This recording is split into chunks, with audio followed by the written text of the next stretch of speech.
Motor City Sports Talk is back. Appreciate the love and support. Keep sharing the videos. And Jadeveon Clowney is on the trading block. Is the rumors going around the NFL. Kind of talked about this in the beginning when he didn't get a contract. So going to revisit it again. And different place, different situation that we are in the off season. We in the beginning.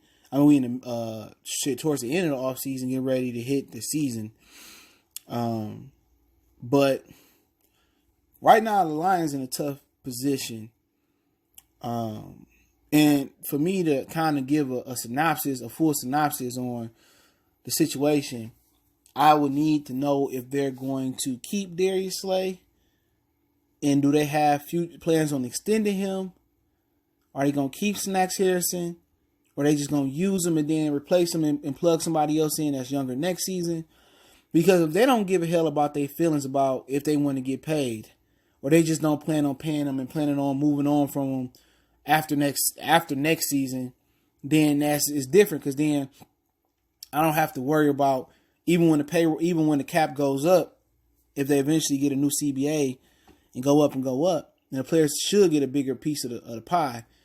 And that's a totally different conversation. Why they gross 117% more than NBA. The NBA players get paid like 100% more or something like that.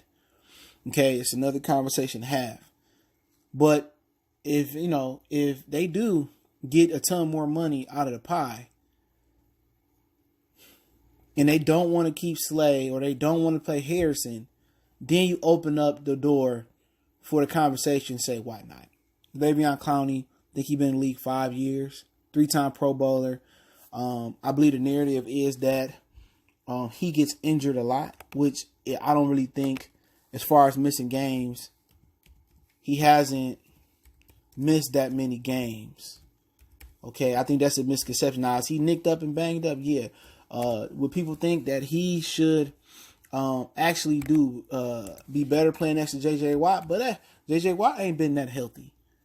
Okay, and also if you look at the defense, Brian Cushing, after he got popped, after Brian Cushing's got popped, it been a little different as well. You know what I'm saying?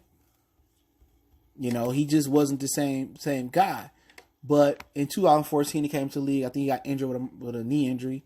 He played a total of 7. Only played 4 games.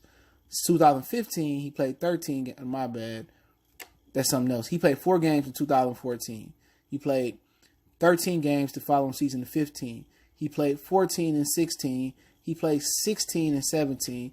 And he played 15 in 2018. So he's played a full season once. He missed 1 game this year. He missed 2 games the prior and 3 before that. So he's been fairly durable than the perception has given him. He's been the guy that's only played 5, 10 games, 6 games.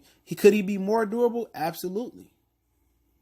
He could be a lot more durable. And usually as you get older, you don't get more durable, but his career high is 9.5 sacks. Okay. He does have freakish athletic ability. 40, trying to look at his tackles. But he got some good, he got some good, I mean, for the money he looking for, like if he think he Khalil Mack or he think he Von Miller, I think not. I think not. You know what I'm saying? I don't think he those guys, but the thing about it is the assets that you would give up to get him, right? And not only just the assets, and also you have to pay him that contract. You have to pay him that contract. And that's the thing about it, it's the money. And a guy, that got his money and didn't live up to his potential, he got his money and got comfortable. But his expectations were so high.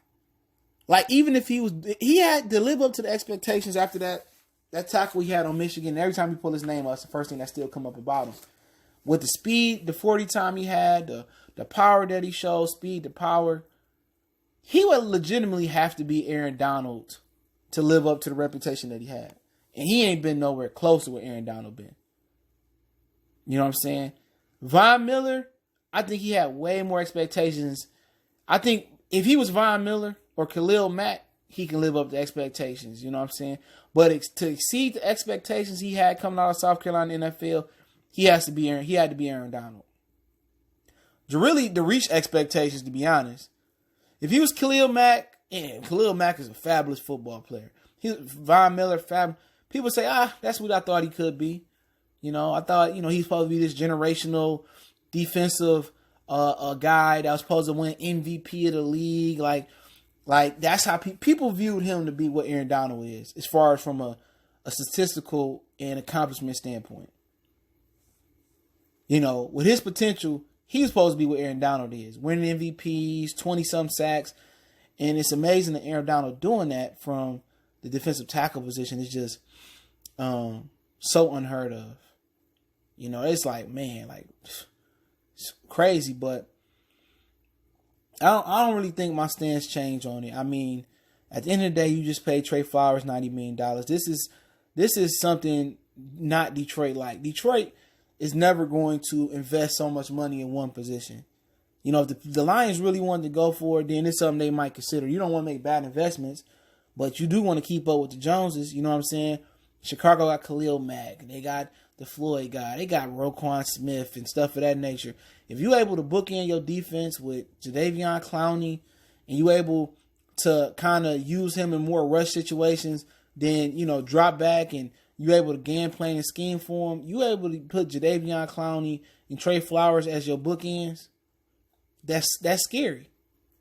But also you got to say, man, if I pay him this money, and before we get there, like how much money? Because he ain't Khalil, he ain't Von, he ain't resetting the market. He ain't no Zeke. If anything, he more Dak Prescott. Maybe you want to give him top 6, top 7 money, put some incentives in there. But $90 million, but he gonna look and say, look, y'all gave Trey Flowers this much, and I feel that I'm better than Trey Flowers. And he's 26 years old, you know what I'm saying? But that's like it's just too much, man.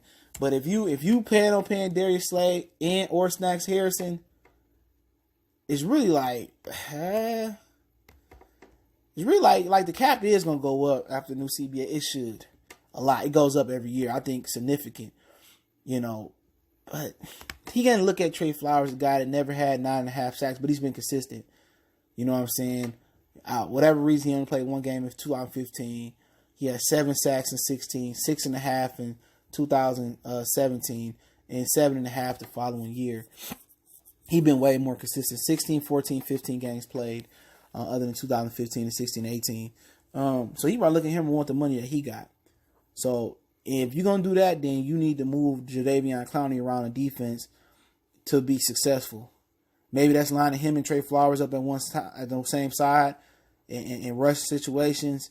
May it be your defensive game plan is to really make him that guy. But 9.5 sacks, somebody that want that Von Miller, Khalil Mack, Aaron Donald type of money, you got to give me 15 sacks. And my narrative don't change from Trey Flowers.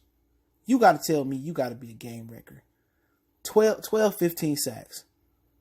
And also it's like replacing the younger Ziggy. A guy that's probably going to have some more injury issues along the way.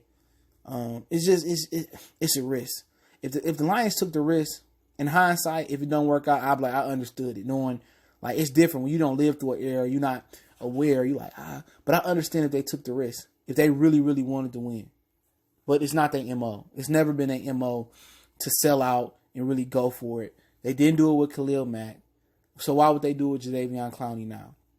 It makes no sense.